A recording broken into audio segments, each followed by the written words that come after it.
volleyball star, host, cyclist, car racer, model, newscaster, advocate.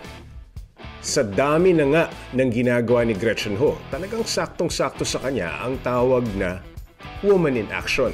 At may isa pang bagong madadagdag sa listahan niya ngayon dahil magiging isang rider na rin siya.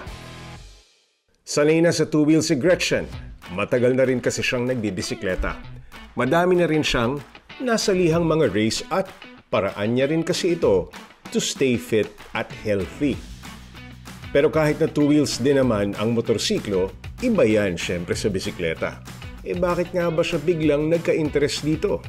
I guess yung side ko na mahilig ako sa thrill, mahilig ako sa adrenaline rush, something mahilig ako sa bago adventure, siguro. challenge, mahilig ako sa challenge. Okay, matagal mo na bang pinag-isipan to? Matagal na. Okay. Kasi bago ako bumili ng kahit ano na mahal, matagal talaga. Pag hindi siya mawala sa isip ko, alam kong gusto ko siya. Kailangan mong gawin. So, ilang taon ko na itong iniisip. Kahit na, siguro mga 3 years na.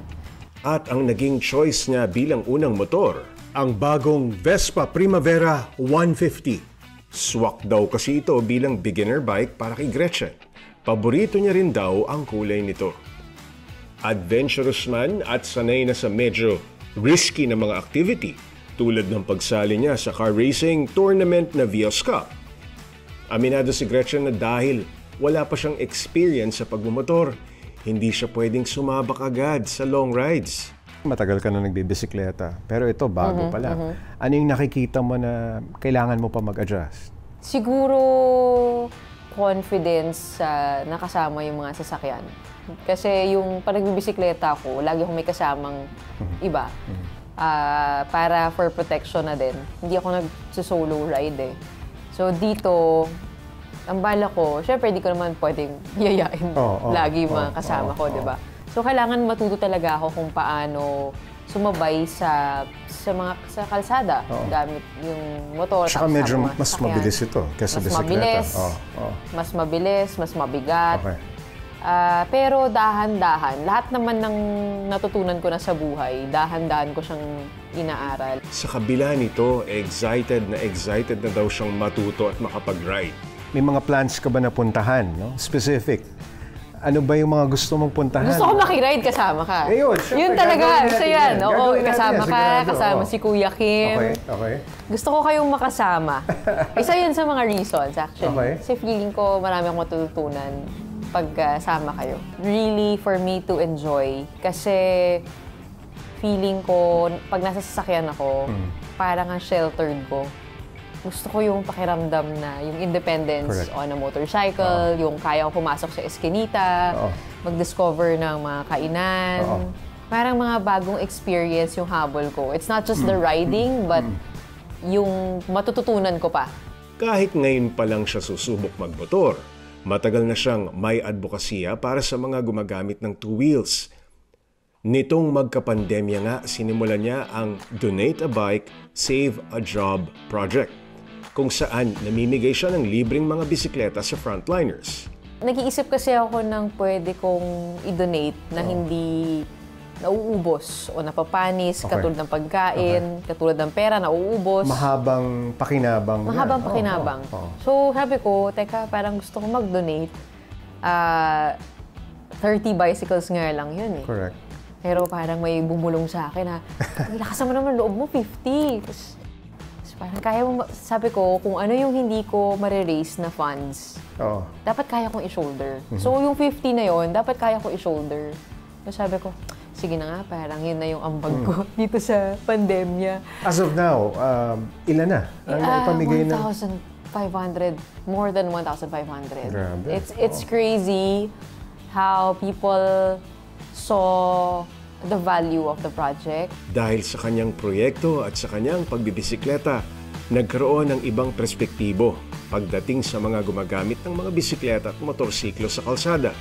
Bagay na gusto niya sana ay makita rin ng iba pang mga motorista. Marami akong ilang close calls na kasi sobrang focus sa harapan. Buti na lang hindi ako kasi may mga super bilis na kotse. So, doon ko naintindihan na kailangan i-advocate pa yung Respect, no? respect for bikers. Okay.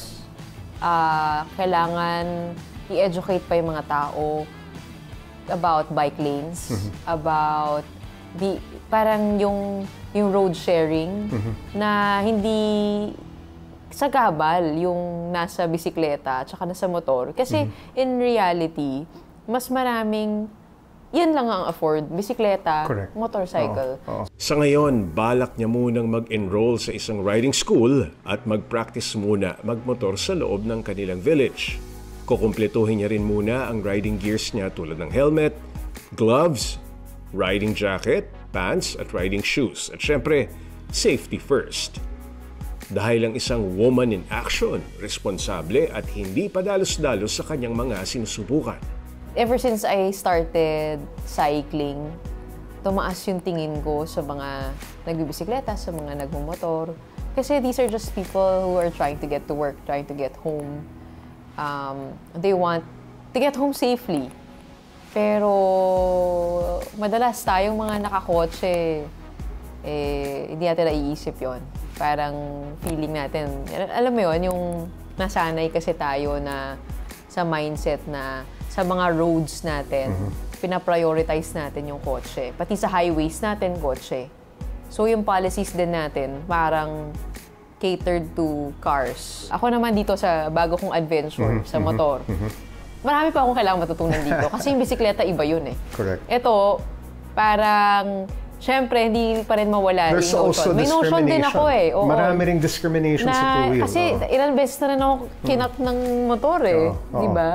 So, yun ang gusto kong maintindihan ngayon. Correct. Yung ano yung difference ng nasa bisikleta sa nasa motor. Correct. Anong klaseng experience yun? Ano yung hinaharap na na mga hamon ng mga nasa motor. So, that's what I have yet to discover.